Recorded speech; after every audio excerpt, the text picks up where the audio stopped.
Thinking Fast and Slow is a book largely about what is wrong with our thinking.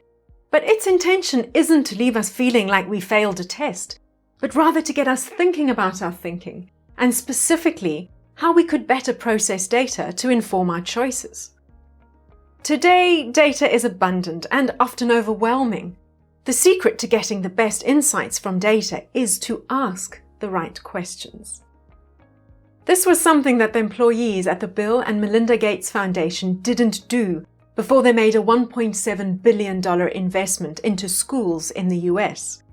You see, the research they had received included statistics that explored the characteristics of the most successful schools in the US.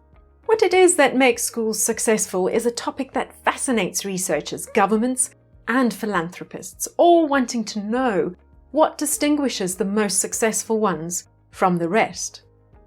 One of the clear findings of this research was that, on average, the top-performing schools were small schools. Now, this data encouraged the Gates Foundation and several other prominent institutions, including the US government, to make a sizable investment into the creation of small schools, including providing larger schools with funding to break up into smaller units. Even without statistics, this would make intuitive sense, right? Smaller schools allow for more focus on the quality of teaching and attention to individual students, especially those that struggle with learning.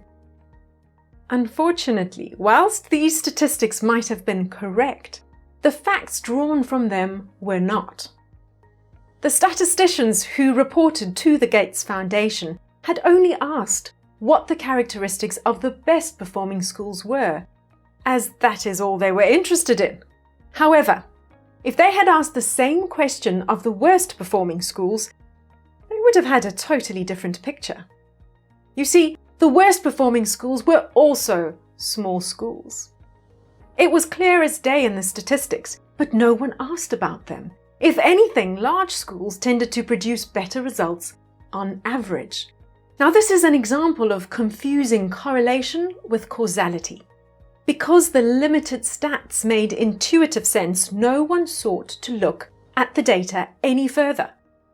This would have helped them get a fuller picture. Now, what about you? Where are you only seeing half the picture? What better questions could you ask of the data that informs your choices?